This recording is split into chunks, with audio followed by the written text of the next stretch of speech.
Hello, स्वागत है एक नए हॉरर स्टोरी वीडियो में। आज की वीडियो में हम कमला की स्टोरी देखने वाले हैं और आज का वीडियो बहुत ही ज्यादा डरावना होने वाला है, इसलिए भाई कमजोर दिल वाले पहले इस वीडियो से दूर रहें। तो चलिए इस स्टोरी को स्टार्ट करते हैं। ये स्टोरी है खूनी मंडे की तरफ से और इस चैनल का वीडियो है ये कमला हॉरर गेम स्टोरी। तो गाइज आज हम कमला की स्टोरी देखेंगे और लेट्स गो स्टार्ट करते हैं। कमला हॉरर स्टोरी। ये कहानी करीब 40 साल पुरानी है। 1980s में 23 साल की कमला की जिंदगी में सब कुछ ठीक चल रहा था, पर एक दिन उसके पिता अचानक कहीं गायब हो गए। उसने अपने पिता को बहुत ढूंढा, लेकिन वो कहीं नहीं मिले। कमला की माँ की मौत पहले ही हो चुकी थी। भाई सच बता रहा हूँ, कमला की मैंने बहुत सारा गेम देखा था, बट आज मैं रियल स्टोरी सुन रहा हूँ, तो देखते हैं आखिर कितना ये डरावना है सच में। और वो अपने पिता के लापता होने के बाद बहुत ज्यादा अकेली पड़ गई थी। जब कई कोशिशों के बाद भी उसके पिता नहीं मिले, तो सबने उन्हें ढूंढना ही छोड़ दिया और हार मानी। इतनी टेंशन के बीच कमला का ध्यान रखने वाला कोई नहीं था, इसलिए कमला के चाचा चाची ने उसकी शादी प्रभाकर परिवार के बड़े बेटे अजीत से कर दी, ताकि कमला का ध्यान रखने के लिए हमेशा कोई हो। अजीत ने कमला को उसके मुश्किल समय में संभाला और वो थोड़ा बेहतर महसूस करने लगी। ओ, तो यहाँ पर जो है कमला की नई शादी हो चुकी है, नई और शायद यहीं से वह डरावना चीज शुरू होता है और देखते हैं आगे मजा आने वाला है। कमला अपने नए घर में अपनी नई जिंदगी से एडजस्ट करना सीख रही थी और धीरे धीरे खुश होने भी लगी थी।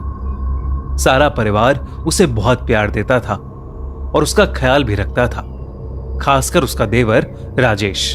पर धीरे धीरे चीजें बदलने लगी। एक दिन जब कमला सो रही थी, तो उसकी अचानक किसी के रोने की आवाज से नींद खुल गई।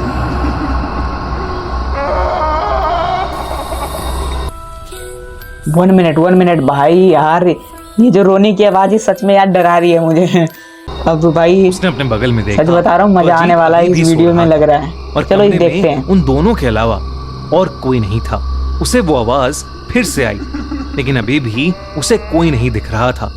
उसने इसे अपना वहम समझा। भाई कौन हंस रहा है, भाई कौन हंस रहा है यार। लेकिन उस दिन के बाद से उसे लगभग हर वक्त वो रोने की आवाजें सुनाई देने लगी थीं। उसे ऐसा लगने लगा था कि ये आवाजें शायद उसके पिता की हैं, जो दर्द में चीख रहे हैं और उससे मदद मांग रहे हैं। कमला अब घबरा चुकी थी और उसने ये बात अजीत और रजनीश को बताई। दोनों ने ये उसका वहम समझा और उसे कहा कि शायद ये इसलिए हो भाई रहा यार है सच में डरावना है यार, मुझे बहुत डर लगने लगा मिस कर रही है। धीरे धीरे कमला की तबीयत भी खराब रहने लगी। उसे हर वक्त गुस्सा आने लगा था। वो छोटी छोटी बातों पर चिढ़ जाती थी और अगर उसे अरे भाई ये कमला का फेस कैसा है यार, कुछ डरावना है। तो वो उसको जान से मारकर खाने की धमकी देने लगी थी। सबको लगा कि अपने पिता के खोने का दुख उसके दिमाग पर भाई यार ये कमला को क्या हो गया यार। भाई ऐसा तो सुना नहीं यार, बट जो कमला में जो भूत बन गई थी लग रहा है इसी कारण से बन गई थी। था। लेकिन इस सब के बीच कमला को वो आवाजें अभी भी आ रही थीं। एक दिन वो आवाज कमला को हवेली के एक पुराने कमरे से आ रही थी। वो जब उस कमरे में गई तो उसे वहां एक काली मूर्ति मिली। उस मूर्ति को देखते ही उसे एक अजीब सी बेचैनी महसूस हुई, लेकिन जैसे ही उसने मूर्ति को छुआ उसे बेहद अजीब सा लगने लगा।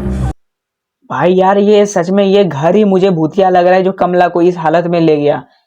भाई यार ये कमला भाई बहुत परेशान है भाई, अभी बहुत परेशान है ये कमला। उसे घुटन महसूस होने लगी और उसे सांस लेने में अचानक बहुत ज्यादा तकलीफ होने लगी।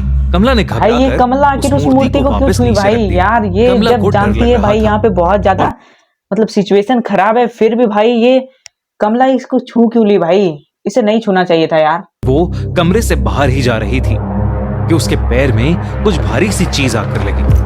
जब कमला ने ध्यान से देखा तो वहां एक इंसानी खोपड़ी। भाई मैं नहीं डर रहा भाई। एक स्कल उसके पैरों में पड़ा था। तब कमला को देखा कि उस कमरे में कुछ और भी चीजें पड़ी हैं। उस कमरे में ढेर सारी इंसानी हड्डियां इधर उधर पड़ी थीं और हर जगह खून ही खून था। वो जब उस कमरे को और ध्यान से देखने लगी तो वहां उसे एक खत मिला।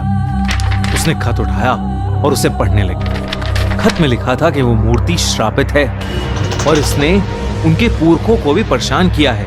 ये सब पढ़ते ही कमला को अपने पिता की चीख सुनाई दी और वो मूर्ति अपने आप जोरों से हिलने लगी। भाई कमला को क्या महसूस होगा भाई? मुझे महसूस होने लगा यार। जिसके बाद वो एकदम से बेहोश हो गई। कमला ने जब अपनी आंखें खोली तो वो अपने कमरे में ही थी और सब परिवार वालों ने उसे घेर रखा था। कमला उन्हें सब कुछ बताने लगी, लेकिन सबने उसको बताया कि उन्हें वो घर के ड्राइंग रूम में बेहोश पड़ी मिली थी और शायद ये उसका कोई बुरा सपना था। उन्होंने कमला को दवाई दी और उसे सुला दिया, पर उस रात कमला हमेशा हमेशा के लिए बदल गई।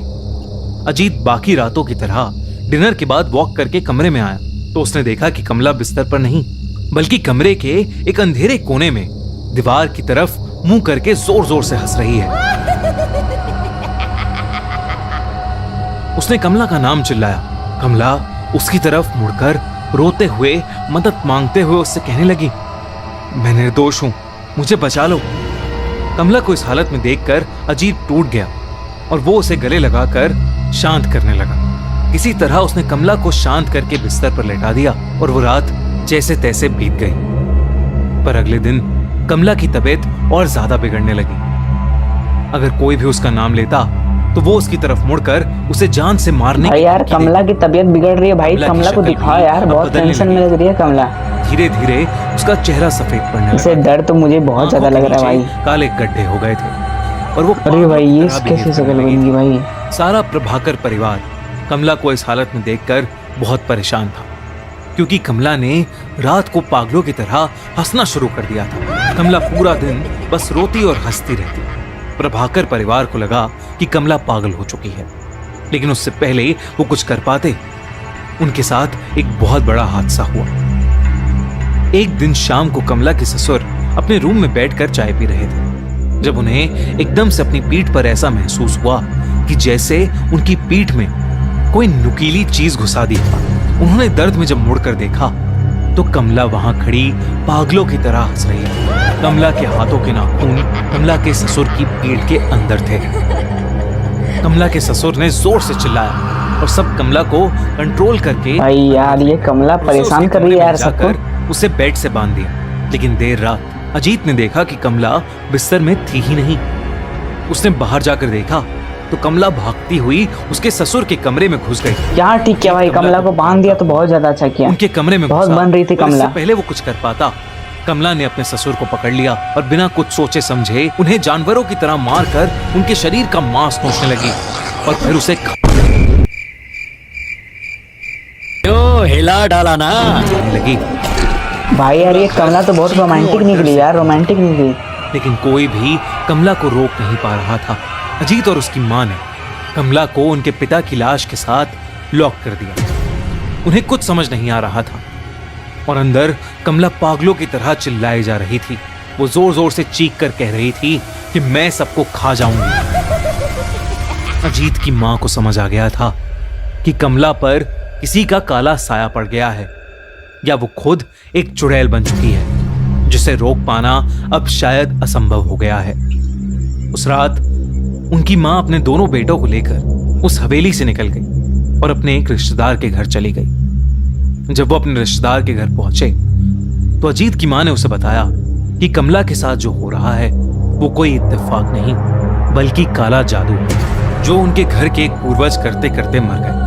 उन्होंने अजीत को बताया कि उनके घर में एक शैतानी मूर्ति है जो शापित है और उसी शैतान का साया शायद कमला पर आ गया है और अब वो किसी को नहीं छोड़ेगा। अरे भाई हाँ, पहले ही कमला इस गुड़िया को टच की थी ना, उसी वजह से शायद ये सब हो रहा है लग रहा है। उस हवेली से तो भाई मैंने कमला को तो भाई गेम में ही देखा था, बट आज रियल लाइफ में देख लिया कि भाई कमला आखिर क्या थी और क्या हो गई। ले जाया गया। राजेश उस दिन के बाद कहीं गायब हो गया। लोग कहते हैं कि आज भी उस हवेली में कमला की आत्मा भटकती है और वो किसी को नहीं बख्शती। तो तो गाइस कमला की स्टोरी आज यहीं पे समाप्त होती है और नेक्स्ट पार्ट में जल्दी ही लाऊंगा। तब तक के लिए चैनल को सब्सक्राइब कर लेना, वीडियो को लाइक कर देना और कमेंट बताना वीडियो कैसी लगी। Are you afraid of the dark?